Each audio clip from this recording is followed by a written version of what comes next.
Hello everyone and welcome to our webinar. Today we are talking about creating content that earns links. That's why I decided to invite an awesome guest, Amanda Milligan. She's a marketing director at Fractl, and I found a lot of your articles online on many recognizable blogs, Moz, Search Engine Journal, Entrepreneur, SEMrush, and many others.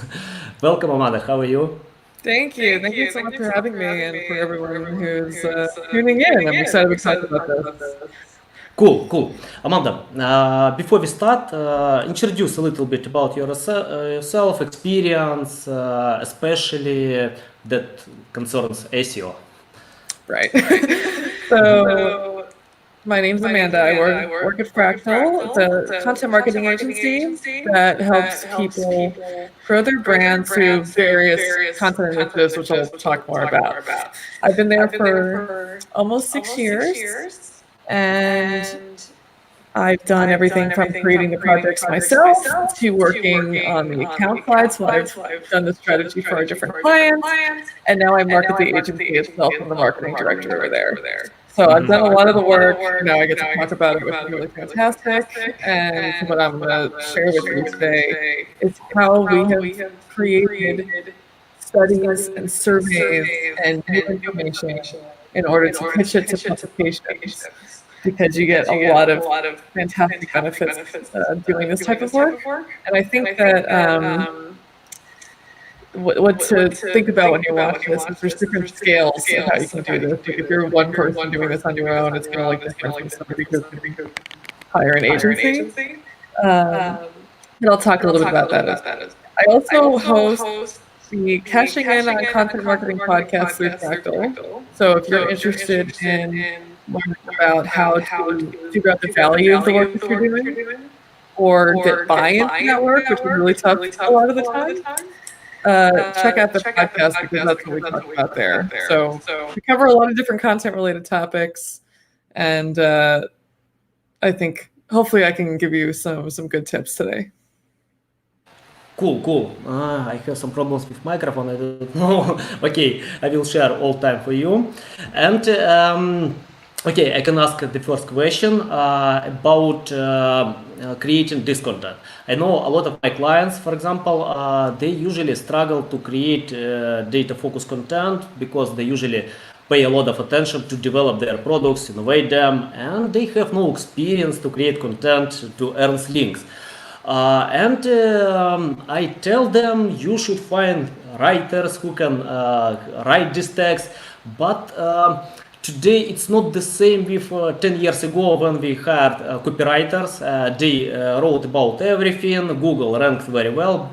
Yep, it's better to find experts who know your topic. How you decide this problem to find experts, for example, I don't know, like any specific topics, for example, weight loss supplements or something like this? Yeah, it's a great point. It's definitely, it has not been the same. Like you said, in the last decade, things have changed a lot. There's a ton of competition now. You can't just write an article and expect it to rank. So there's a lot of different ways you can go about this. I think one thing I definitely try to tell people is you have to do something new, or else it's really difficult in order to outrank people. You have to either do it better or it has to be new. Like those are your two options. So the way that we approach it when we're trying to build links is we think about what kind of new value can we provide. And a lot of the times that comes with either analyzing data that already exists online. So there are government sources, there's all kinds of data that's already online, but nobody's analyzed it yet in a meaningful way. They're just published data sets, like spreadsheets of information. And if you have a question that you think is going to be valuable to your audience to answer, you can do the work of analyzing it for them, packaging it in a way that they understand, and publishing it and pitching that to people, trying to get the links from that. You might even have internal data that's interesting. And you see a lot of brands do this where they publish reports on a monthly basis or something, or a yearly basis, because of information that they have because they work in that industry. So if you have information at your company that nobody else has, or you can survey your customers, obviously only like release stuff you're able to release, but if you can survey your customers or your clients and ask them questions, just getting this new information. We run surveys a lot. We like I said, we collect data. We've scraped social media to see trends across Twitter or things. So think about how you can create something that has not been done. Like we did years ago. I use this as an example all the time. Years ago, we swabbed parts of an airplane. So we got the testing materials to do a germ swab of parts of an airplane. And it was everywhere. It was on every media site there was, because everybody wanted to know what the dirtiest part of an airplane was. People are still referencing this article years later. It's been like 5 years because nobody else has done it. So if you think about what hasn't been done, what questions are there that haven't been answered in my industry, those are the types of things that you want to be creating.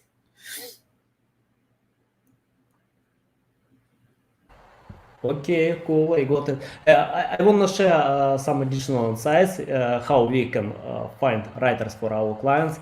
We usually search on Upwork, and it's better to find writers who usually write about only one topic and don't try to cooperate with people who write about everything, because you can't get quality stuff. They usually rewrite the content from the top 10. It's not quality. And the second method, it takes time. You can search for bloggers in your niche, reach out to them and ask to write for you. Yeah, it takes a lot of time. And from my experience, from 100 people, 50 people don't reply. 45 some charge crazy price, and 5 people can give suitable conditions. Yeah, it's like this. Okay, Amanda, I have another question about guest posting. I see that when you write your posts on recognizable blogs like SEMrush and Moz, you don't submit backlinks to Fractl or any other websites.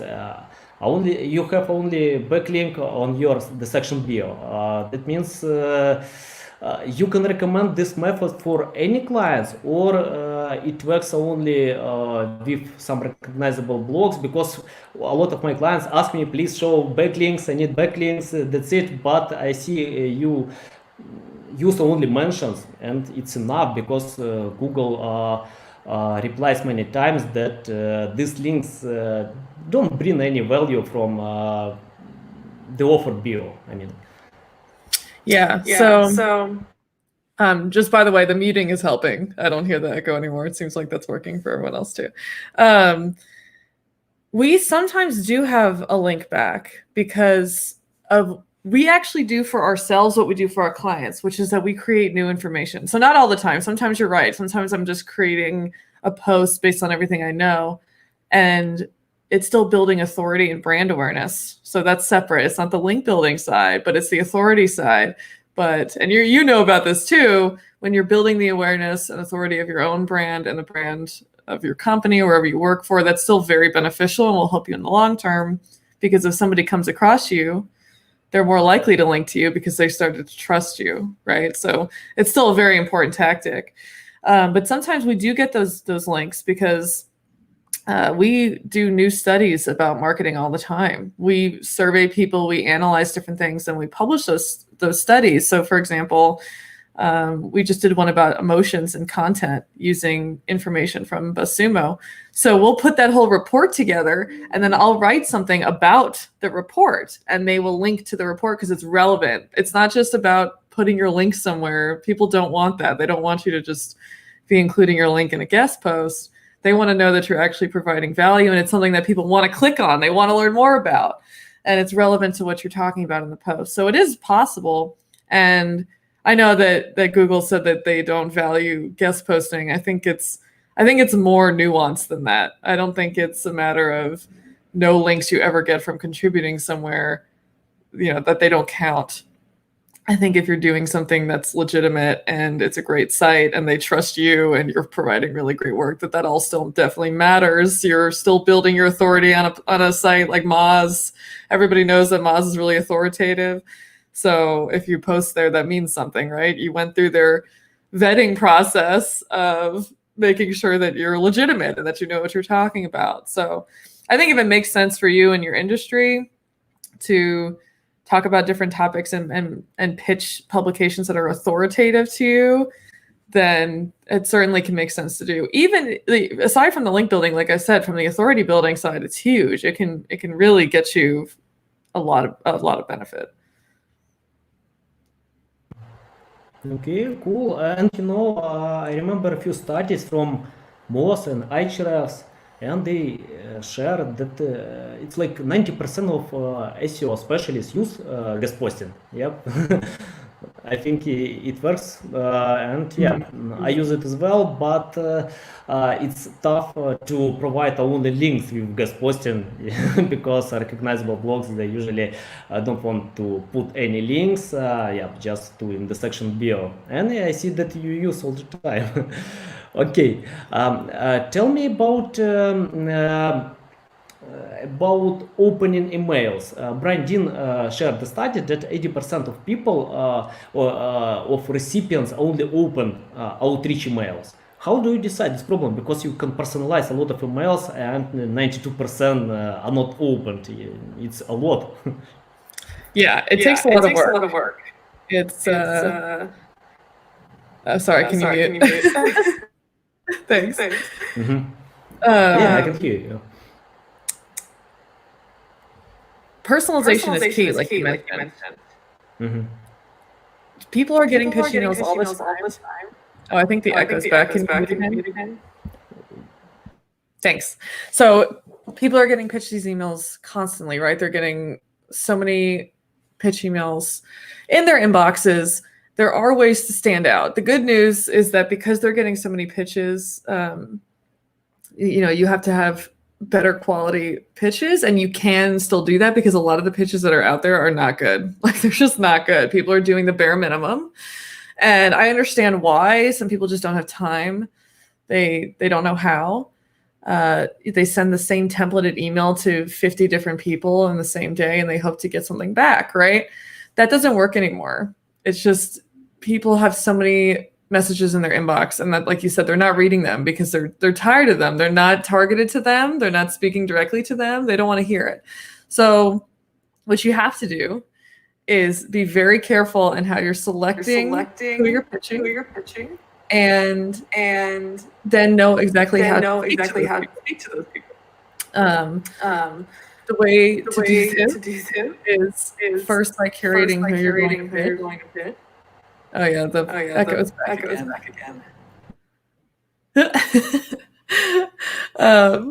Curating who you're going to pitch. So what I mean by that is some people have publications in mind that they've always wanted to be on. I'm sure everybody watching this is like, I would love to get published in one of these places. You don't just need to know the publisher, you have to understand the writer. So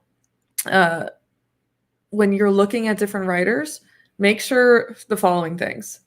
If you are looking for links, do they ever link out to anybody? So, like we were just discussing. Oh yeah, thank you. Sorry, I'm reading the comments too about people talking about the audio. Hopefully you can hear me okay. So look to see if they even provide links. Look to see how often they publish. So if you're pitching a writer, if they only publish something once a month, you might be less likely to get any coverage unless, if you say that they pitch every day, right? So or they publish every day, excuse me. So if there's somebody who's publishing all the time, you're more likely to get in their editorial schedule than somebody who's contributing every 2 months.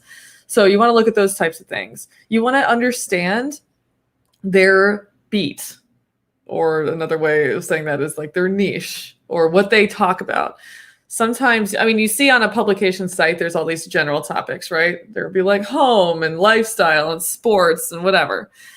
That's not their whole niche. You have to understand further than that. For example, you might find somebody writes in the sports category of a website. That doesn't mean that they write about everything sports related. They might only write about sports health. So you need to understand that that's specifically what they write about, because if you pitch them something that's related to just sports or just health and not both, they're going to know that you didn't do your research well enough. So if you take that step, this is the most important step. I think that if you don't do this right, you have much less of a chance to succeed, in my opinion. You have to really understand the writer. Follow them on Twitter and on LinkedIn if they have those profiles. Understand the type of stuff they like to write about, comment on it, whatever. Just start engaging with them as human beings, because that translates over into how do you pitch them, right? So that was the original question. Once you know who to pitch, how do you pitch them? We take a personalized approach. So at the beginning of every email, we mention some kind of a connection. And there's a few ways to do this. You can speak to something they wrote recently. If they wrote an article in the last week that spoke to you in some way, like meant something to you, say, I really loved this piece that you did for this reason. If you follow them on Twitter and you both love cats, talk about your love for cats, whatever it is. Just remember that it's a human being who is receiving your email, who wants to like your email. They want to read something that's actually nice and relevant to them. They don't, they actually appreciate that, because in an ideal world, if you've created really great content and you're pitching it to the right people, they will appreciate it. It's not spam. They want to know this information that you put together if it's genuinely good. So with the pitching, make sure that you personalize in that way. The other thing to do, though, is to be as succinct as possible. So get to the point. And what you need to include is an explanation as to why their audience, not you or even them, why their audience will care about the information. So we will just have like a bulleted list of 3 things of the top insights. So, the first bullet point will say, this percentage, this data point, this is what we found, and it's new. That's the other thing. It's not just some post that you put together based on other stuff, because that's not going to get that level of coverage. You might be able to rank for that if you did a really good job. But if you want media coverage and media links, it has to be new. So say exactly what's interesting. Make sure it's personalized. Don't make it any more than 200 words. Because that's a great question, and I will get to what great content is. Yes. Yeah, that's a great question. It's controversial. Okay. Don't have the email be over 200 words, because last year, we surveyed 500 writers. And this is an example of what I'm talking about. We did this work. We came up with our own study. We surveyed 500 writers at these different publications. And they told us we prefer emails. Like the majority of them said they don't want emails over 200 words. Some of them wanted less than 100. All that is to say, get to the point, say what you need to say, don't make it a novel, and send it off. I can just go into this next question. What does it mean, great content? Sure. Yeah, sure. So I want to back up a little bit, because at Fractl, we think about things in 2 different ways. We think about rank-worthy content. So that's the stuff that's on your site. You're trying to rank in Google. You're trying to provide value. And then we think of link-worthy content, which is what I'm talking about right now, where you're doing something very new and engaging, and then you're pitching it. Okay. So the way that our strategy is to have 2 separate things. You can't expect one piece of content to do everything for you. It'll happen sometimes. Very rarely will one thing you create rank, have a ton of social engagement, get a ton of backlinks. It happens, but it's not everything. It's not going to be everything you create. So it's good to think strategically, what do we actually want to accomplish with what we're creating? What is the actual specific goal? So great content for rank worthy will look slightly different from great content for link worthy. For rank worthy, we're talking about, I want to create an authoritative guide or something that's on my site that'll rank for a certain keyword that's really relevant to my industry, right? The great content is basically anything that meets user intent. User intent, meaning when somebody goes to Google and they type something in, that you're answering what they want in the best way possible. That can mean a lot of different things depending on what the search term is, right? The way to go about figuring that out is understanding your audience in the first place. Do you have personas for your audience? A lot of companies will develop user personas or customer personas, and what that means is you're basically putting yourself in their shoes. Like, who are they? What do they want? What are their challenges? But then just type in that term in Google and see what ranks right now, and ask yourself, okay, why is this ranking, do I think? Why is this good? And how can I make it better? What is it missing? Is it too long? Do people not want to read all this? Can I do a shorter version that's more to the point and people can get the answers from it? Is it too short and doesn't explain everything that needs to be explained? So for good content that's on your site, you need to actually, like, in order to outrank anybody, you need to do the work of actually being better than them. And better, I know, can be very subjective, but if you're trying to rank for terms that are relevant to your industry, you should use your knowledge of your own audience to ask yourself, what is it that they actually want? Rather than just trying to game the system or try to like add another 400 words to your post. What do they actually want? Maybe they want a video and not an article, but nobody has done a good video on it. Or they've done a video, but it's like an hour and they want 10 minutes. That's the type of question you need to be asking yourself. And then you can use any resources at your disposal in order to create that. So, if you use like free tools, things like Canva, even for graphics or, whatever it is. For link-worthy, this goes to what I've been saying most of this talk, which is it has to go even higher than that. If you're trying to get media coverage for something, it can't be a blog post or a guide. It has to be something newsworthy. And what that means, obviously news wants things that are newsworthy, so that's not very helpful. But newsworthiness comes down to relevance. So information that is relevant to that publication's audience. But it also comes down to novelty and something that's brand new. And that's why our strategy is to actually create our own studies. So if you survey 1,000 people or you survey your customers or, like I said, we've done social scripts, we've done like literal lab testing, whatever it is that makes sense for you to do. You're basically pitching publishers like a new study that we did, a new survey that we did. And they're like, oh, that's interesting. That's exclusive new information that's offering something completely novel. Okay. That's the kind of stuff that the media wants to see. So aside from that, so you want something data focused if you're trying to pitch it.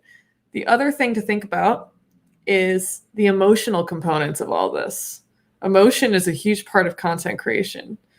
People aren't going to share something or really appreciate it unless they feel some kind of like an emotional reaction. For your on-site content, that can just mean that they're relieved because you helped them, right? Like if you're watching this video and you're like, oh, this was helpful, that's an emotional reaction. You're satisfied. But for media content, surprise is the most effective. If you can surprise somebody, if you can give them a new insight or new information that they did not expect, that kind of stuff does much better. The news wants it. People want to share it. So when you're coming up with content ideas, ask yourself, why does anybody care about this? And if they do care about it, what are the emotions associated with that? And that should help guide you to figure out, okay, this is the type of stuff I want to study. This is how I can study it. And then you can pitch it. So I hope that was helpful. I know like great content is a very subjective thing, but it has to, especially if it's going to be on your site, it has to meet the intent of people who are looking for it. So what are people looking for, and am I supplying it to them? And then if you're trying to get media coverage, it's what is actually going to be engaging to people. One of the ways to do this, I'll get to the next question, I see it. And one of the other ways to do this is not just keyword research, but question research. So keyword research is like another form of doing this. And basically you're trying to figure out, if you don't already know, like if you're watching this, you're like, cool, but I don't know what my audience wants. Like you haven't figured it out yet. Then if you do keyword research, you can get free tools like, I think it's called Keyword Surfer is one of them that I like. And it's a Chrome extension where if you're searching in Google, it'll tell you the volume of these keywords right there. You don't have to use anything else. So you can just be searching and bookmarking keywords, and you can see how many people are searching for things every month. So you get a sense of, oh, wow, this question's coming up a lot. I should answer it. I don't like any of the results. They're not that great. I want to supply my own answer. Then there are tools like answerthepublic.com, which is like you can use free a certain number of times. And that tells you type in a topic and it'll give you all the questions related to that topic. It gives you a ton of ideas. Like you can see what makes sense for you. You don't want to write about all of them, but like, oh, interesting. People are wondering about this or that. And then BuzzSumo as well has a question analyzer. So you can use these tools to kind of help you at the beginning and say like, okay, these are the different questions. This is what people want to know. And if you're answering those types of things, that's really helpful. Okay, so how to predict intent via keyword lists without deep topic knowledge. Because SEO specialists can't be good dentists. So yeah, for intent, you don't have to have like really deep, I mean, you do have to have deep topic knowledge. I understand the SEO perspective of like, you're just trying to fix the site or do the technical if you're only on the technical side, but SEO is ultimately in the general sense about optimizing for search engines. And that means having an understanding of your audience. So if you personally don't, then you have to work with somebody. And I think that's what we were speaking to earlier about hiring somebody who can. You have to have somebody who's writing, who understands the topic. It's hard. You can't like get away with, the bare minimum anymore. So if you have a keyword list and you're kind of getting a sense of what people want, but you don't personally know it, then you need to hire somebody like a contractor or a freelancer or something, or look out at your company or wherever you're working, if you are working somewhere, and find an internal expert, somebody who can speak to it. That actually helps build your authority if somebody within your brand can speak to that topic. But yeah, so you would need to find somebody else. If you're not that person, you need to find somebody else at your company, or you need to hire externally and say like, I need somebody who actually knows what to do with XYZ, because that's a part of the keyword research. You have to actually know what people are looking for. Otherwise it's going to be really hard to rank. Okay, great. Sorry, I just talked for a while. I hope you can hear me because I don't know. It sounds great. It's totally better now.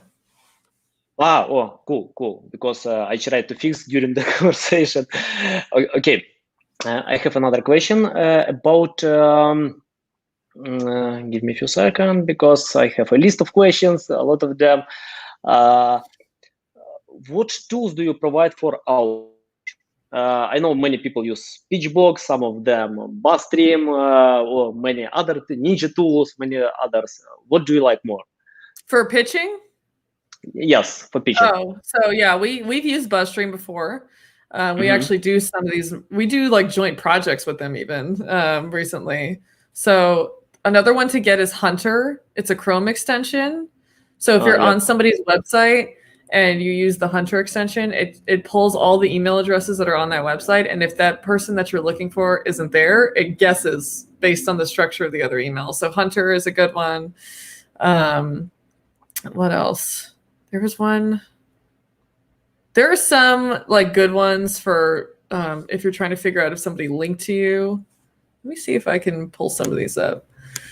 But Hunter is the one I use the most. Oh, also MailTag in your Gmail. So there are tools like MailTag that help you see if somebody's opened your email and if they've clicked your link. So the reason this is valuable is that you can get a sense of if your subject lines are working. So you might not get a response, but you don't know if they even read your email yet. MailTag will say, this person opened your email. And you're like, okay, so the subject line worked. They opened the email, but then they didn't reply. So that could at least let you know they're not just like not even seeing your pitch, that's a whole different problem if they're not opening your email to begin with. And then if they click through, that means your pitch was good too. And for whatever reason, they didn't respond. So it won't tell you everything, but it gives you a sense of where in the process things are breaking down for you. So that's another good tool to play around with as well. Okay. If you didn't get response, do you try to pitch again or for different person in this company? Yeah, that's a great question. So yeah, you can follow up once. This is our recommendation. You can follow up once. You wait a week. If you don't hear anything, follow up one time, not 7 times, one time.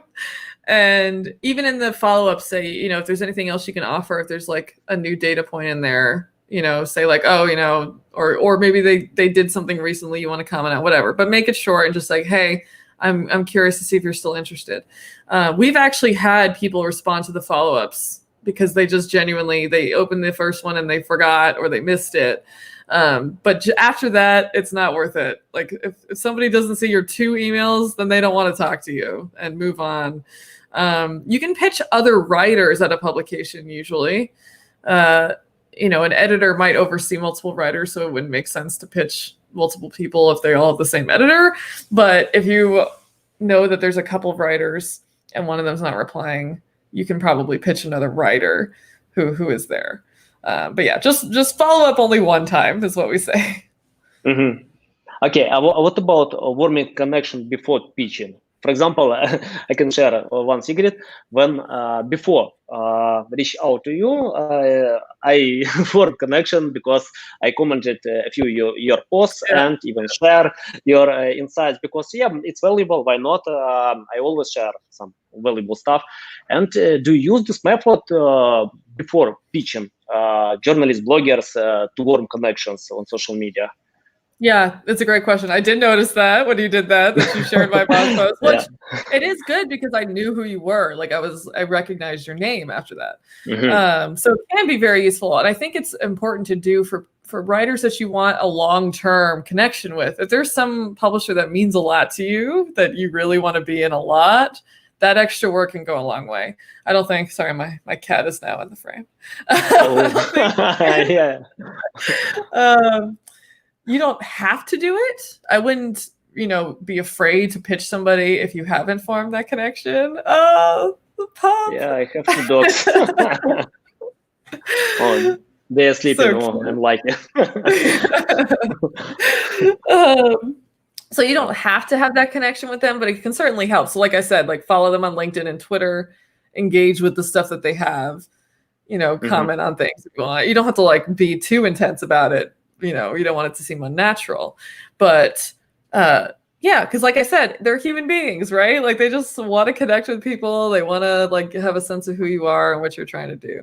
But yeah, you don't have to, but it helps. It helps. Mm-hmm. Yeah, got it.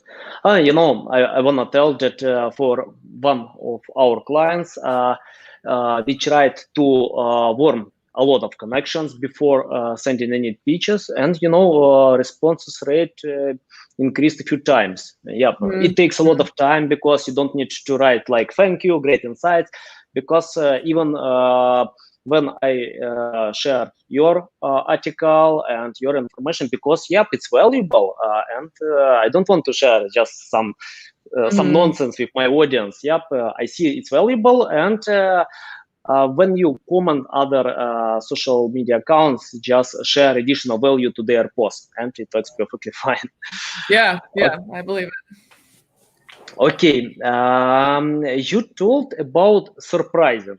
It's interesting because sometimes it's tough to surprise bloggers and journalists because they know a lot, they provide a lot of researches, and how you can surprise them with a new piece of content. Perhaps you have some secrets with this.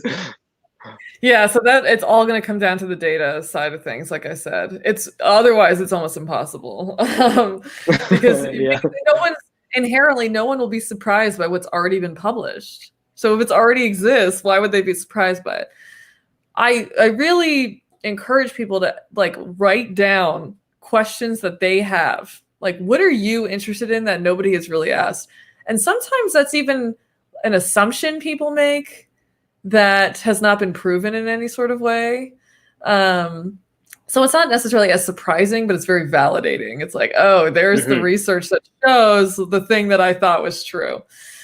I'm trying to think of we had one of the other like really viral things that we did was we had different graphic designers in different countries show the ideal like beauty image. Like they took one picture, we sent one picture of us, the same model around, the same photo, and they photoshopped it based on what they thought that the ideal beauty image was in each country. So you might have an idea of what that is, but you've never seen it, like literally seen the differences across different countries, right? So that wasn't like a shocker to people that there were different kinds of values of beauty, but to see that was kind of startling. It was like, wow, look at these dramatic differences between what people consider to be beautiful or not. So that's what I mean. It's like, either ask yourself, write down questions that you have that nobody's ever answered, or write down things that you think are interesting but you don't know are actually true, and or like hasn't been showcased in an interesting way. Those types of things can be extremely interesting and valuable. If you're able to be a little controversial, go for that. If your brand allows it, not everybody will do that because there is a little bit of a risk there. We did a thing where we scraped tweets across the country about like different like racist and misogynist terms to see where they were being tweeted the most, which states in the United States. That was pretty intense. You would see like certain states tweeted this type of stuff more than others, and that got people all worked up. And like, so you can go those types of routes, but ask yourself that. So that question would be like, where is this like hate type of speech coming from? Like that would be like the first question, right? Like, and this is one way, one angle of trying to get at that answer. It doesn't obviously like answer the question fully, but if you have questions like that, that can lead you in the right direction. The other thing, and this is something I've been talking about a lot recently, if your goal is just to build your brand awareness and links, remember, this isn't to convert like people. This is not to sell this tactic, but there's something called tangential content, which if you type that in, you'll see the things that we like Moz. There's a Moz post on it from a few years ago. We kind of like made this term up because there was no other way to talk about it. That means tangential content means you're not writing about something related to your product or service. It's not specifically about your product or service. You're not trying to sell. It's related in your industry. Okay. So, for example, we had a client, Porch.com. They help with home improvement. We didn't always talk about home improvement. We did a lot of the time, and a lot of them were successful. But we also we asked ourselves, what else is relevant in this whole industry that we can talk about? That still makes sense for a home improvement company to speak on, but isn't exactly tied to what they offer. So take your category, zoom out. So for them, it was home and lifestyle, right? That's their general overarching topic, home and lifestyle. And then ask yourself all the other subtopics. So for them, we thought like family, food, like kitchen, cooking, the outdoors, your backyard, your neighbors, your friends, your family, all these things are tangential topics to home improvement, right? It's not about fixing up your house. It's about your home. It's about the pride you have in your home, talking about emotions again, the pride you take in taking care of your family and taking care of your home. What are other topics that can fall into this? Those things are great for coming up with ideas that you're going to pitch the media.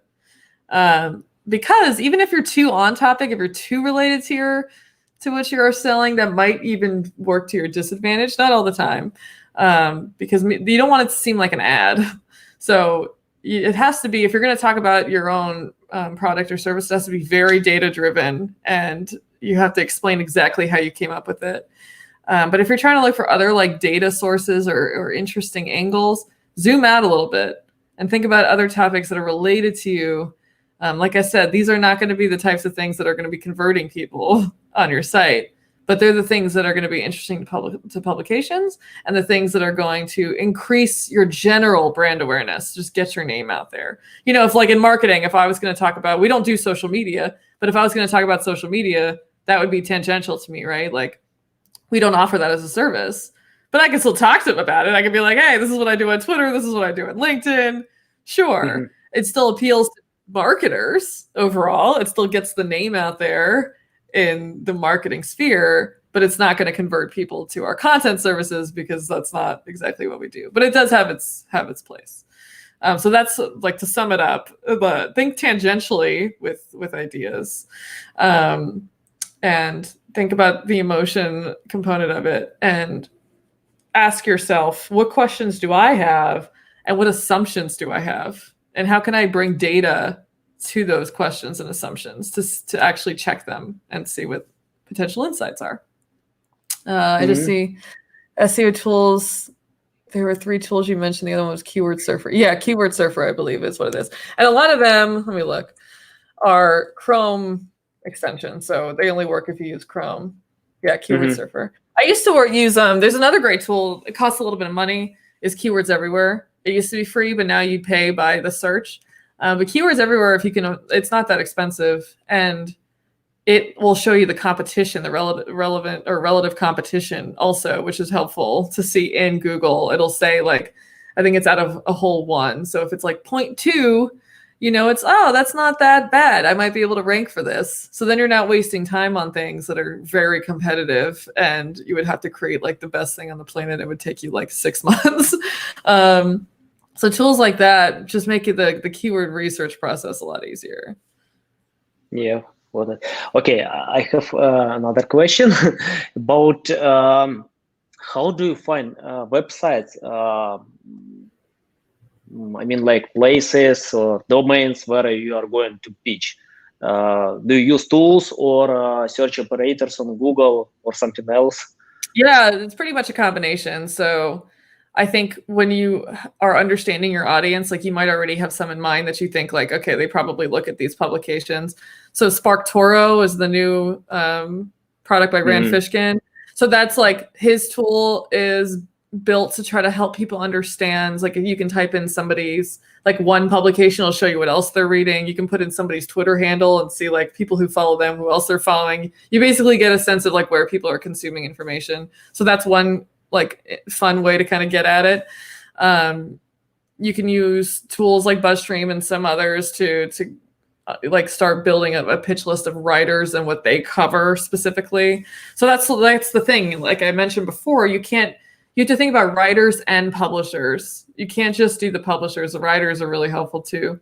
The way we narrow it down, like say you have like 50 publications that you're like, these are all great. Like they read, my target audience reads all of these. They're all really authoritative. You probably won't have 50, but you know what I mean. How do you narrow it down? Use a similar approach to, does it meet your goal? So if your top goal, there's a lot of overlap, but if your top goal is I want to build links and none of them link, or like there's a couple that don't link, then don't pitch them yet. Pitch the other ones. Do they do well on social? So say your goal is like just to increase your brand awareness, engagement. Check their posts, go to BuzzSumo. Again, I mentioned that earlier, and put their website in there and see how many social shares that their content gets. If it gets like 3 tweets and your goal is to get your name out there, might not be the best publisher to pitch. If yours is just building authority, what is the authority of that site? What's the domain authority? If that's the metric you like to use. So come up with this list based on where you think your audience is reading, and then narrow it down based on your specific goal for trying to get on there. Don't just like ask yourself, I just want to be on there. I don't know. Like ask yourself, what are you actually going for? Do you want the links? And if you want the links, you want it to be relevant, great, like a good quality site. And you can usually kind of get a sense of that pretty quickly, just intuitively. But seeing if they even give links, or they do follow, no follow. I do think there is value to no follow and mentions, but if you're just specifically trying to build links, you probably want to follow links. So checking all those types of things is really helpful. What do you think about domain authority? Because Google doesn't recognize this parameter, and many times John Mueller replied that I don't know what is it. Yeah, do you think it helps to improve ranking if you have a high domain authority? Yeah, so it's basically, domain authority is basically like a proxy for kind of guessing what Google thinks, right? It's not something that Google considers. It was Moz created it, and now a bunch of other tools like SEMrush, they all have their version of it, right? Like, what is the authority of your site? So it's just kind of trying to help you get a sense of the authority of that site. It's not indicative of how Google actually thinks about it. They're just using those types of metrics, or pulling other data. Like if you wanted to, if you had access to all this, could come up with your own authority, scale probably. So don't just use that, but it helps you narrow down like, okay, if this site has like terrible domain authority, and you look at it and you're like, that makes sense. Like you can kind of tell, right? I don't think it's ever like hugely shocking. The top publications on Earth have like 90 plus domain authority. It's like, well, yeah, like I already knew that they were extremely authoritative, right? Well, I don't think you have to like put a ton of, it just kind of makes intuitive sense most of the time, but it helps you get like a quick snapshot of, all right, their domain authority is like 60. Let me take a look at the site. Like, don't just stop at the domain authority. Use that as like to help bucket different sites and then actually look at them and say, is this authoritative to the people I want to reach? When I look at it as an expert in my area, do I get value out of this? Like, use your own intuition as well. But it's good to know exactly what domain authority is. It's not something that, like you said, Google's not actually, they're not looking at domain authority and then, factoring that into rankings, but it's kind of, they're trying to guess, they're trying to mimic what Google looks at in order to determine those numbers. Okay, if, for example, your clients wanna promote some e-commerce pages, and it's tough to get links there, can you interlink with other pages to, I don't know, to help with ranking these pages with e-commerce or sales keywords, something like this? You mean within your own site? Yep. For example, you can create a blog post that earns a lot of links, but this traffic doesn't bring any sales, and of course, any websites want to get sales first. And can we interlink them with e-commerce pages? It works or not? Yeah, I can't personally speak to like how effective it is because we do more of the other side of stuff, but as long as it makes sense to do it. And by that I mean like people will notice pretty quickly if you're just adding a link in there or you're kind of just like sneaking it in. And even if Google might not recognize it at first, like the way that the Google algorithm is being updated is to try to catch anything that's not helpful, right? Over time it's just going to get better and better. So if it makes sense to link to a product or service page or anything, an e-commerce page, if it's relevant to what your post is about, sure. But if you're just kind of like throwing it in there because you've gotten a lot of links to that post, I wouldn't do that, because the moment you start to not be natural about it is the moment you're in kind of like murky water. But if you did like, a blog post about like the best gifts to give in 2020 or whatever, and then you link to something that you give, like, if that makes sense, people probably would expect that. That's like a best practice across the board. Like, is this actually helpful to them? And would they be fine with it? Like, or do they think this is sketchy and I'm just throwing it in there? That's what you need to consider, I think. Okay, got it. Okay, tell me how to choose priorities. I can share more insights. For example, almost all my clients, they ask me, please promote these high volume keywords. And when you check out Google, you can see a lot of other high quality content, and it's not a good idea to compete with them. And it's better to choose priorities. How to choose these priorities that this content will bring a lot of links, traffic, or something like this. Yeah, this is one of the hardest parts about marketing, I think. It's just prioritizing, because there's a million things you can do at any moment, right? Like you could be on any channel saying anything. And you're right. It's not just about the volume of keywords or the keyword searches, because you could have competitors who are way ahead of you, and it's not worth it to spend all of your time and money just trying to beat them at these really top, if you sell lawnmowers and you want to rank for lawnmowers, that doesn't really make a lot of sense. So when you do your keyword research, you're not just looking for volume, you're looking for relevancy. So you're prioritizing based on a variety of things. You're looking at, like, you bucket your keywords in goals. So if your goal is awareness, then you do want a little bit more volume, but it doesn't have to be the highest volume. You're looking for that sweet spot of it gets decent volume and there isn't really that much that's great out there. And you spoke to this earlier where you said you don't want to do everything. You want to do some things well. You want to answer some questions really well and be the expert on those things, even if it's more specific. So if you're just like a certain type of lawnmower in a certain area, then that's fine. If that's what you do, you should kind of dominate over there, and you won't get as much traffic, but you'll get really relevant traffic, right? So that's a different goal.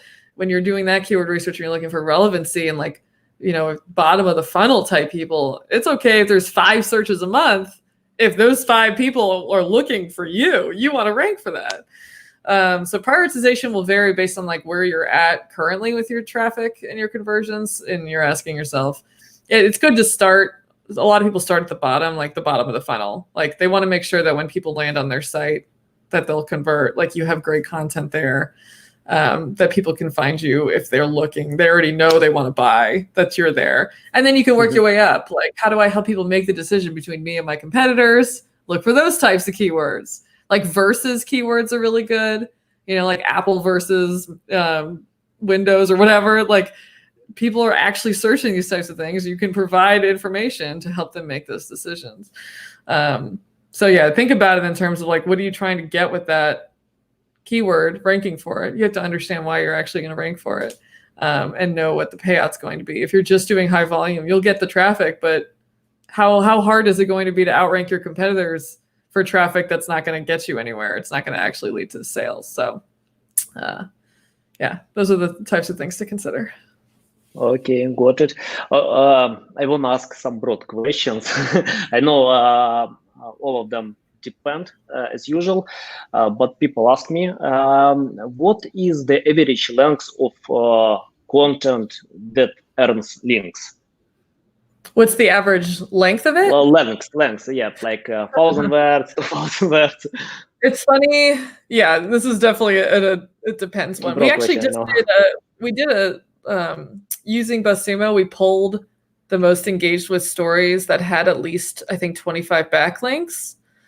And I can send this to you after if you want to share with people, but the word count was shorter than we expected for content that had links. Yeah, which is all to say, it's not going to be one or the other. If you create like something that's 2,000 words, it doesn't necessarily mean you'll get more links than something that doesn't. Some people create really great tools that people link to that is like 200 words, but a great tool, like a calculator.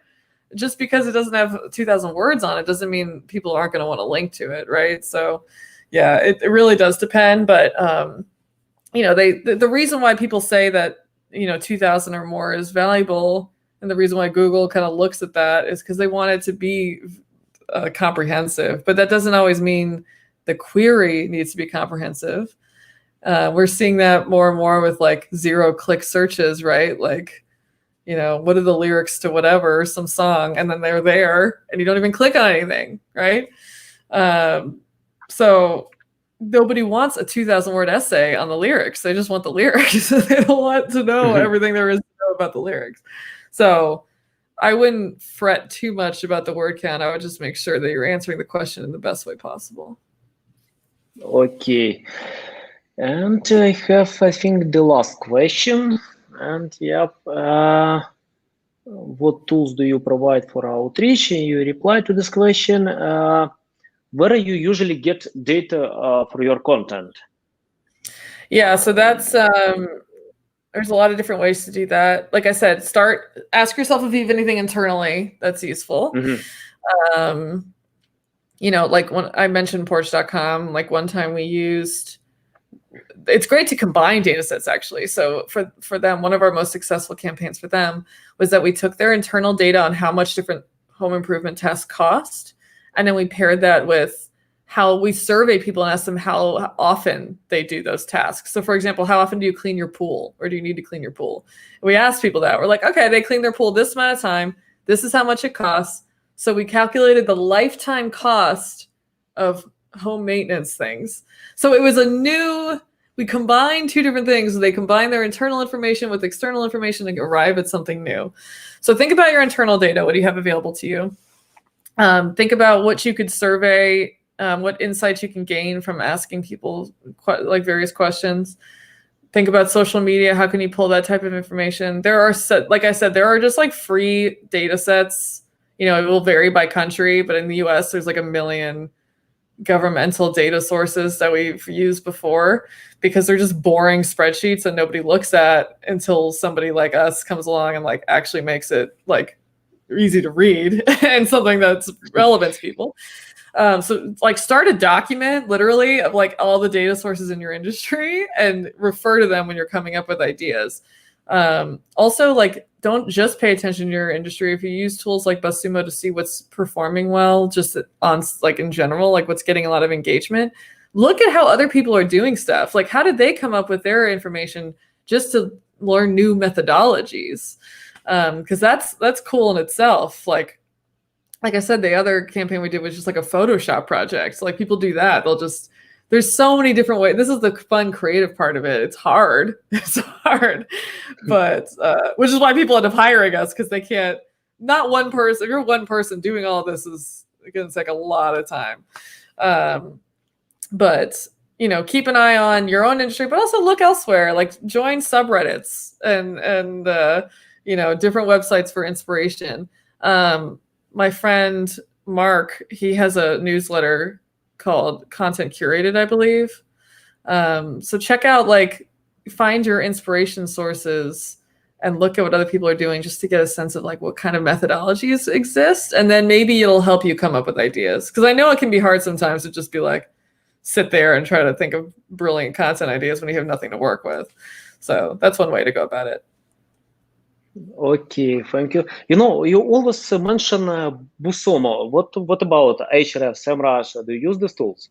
Yeah, they just, BuzzSumo is just, I use that one for like, it's a really quick way to see what articles have performed well in any given time. Yeah, SEMrush and Ahrefs are fantastic for a lot of other things, like pretty much everything else, like understanding your own website and what's performing well, doing your competitive research. You definitely use those tools to what keywords are your competitors ranking for? How are they getting their links? So if you do a backlink analysis of your competitor, you're like, oh, they're getting published on this site. Maybe this site is relevant to us too, and we've never even thought about them. You know, where are they getting their traffic from? You know, you don't always have to do exactly what your competitors are doing, but it's good to know what they're doing. It's good to know what's working. And it might give you ideas about semi-relevant things like, oh, we wouldn't target that website, but it does make me think of this other one that I hadn't thought about. But yeah, those tools are fantastic too. Okay, got it. Okay, Amanda, thank you very much for your insights. It's valuable, and I hope we can see again. I don't know when we can schedule today, but yeah, I will continue learn your stuff and share your information. Thank you a lot. Thanks for having me. Okay, see you.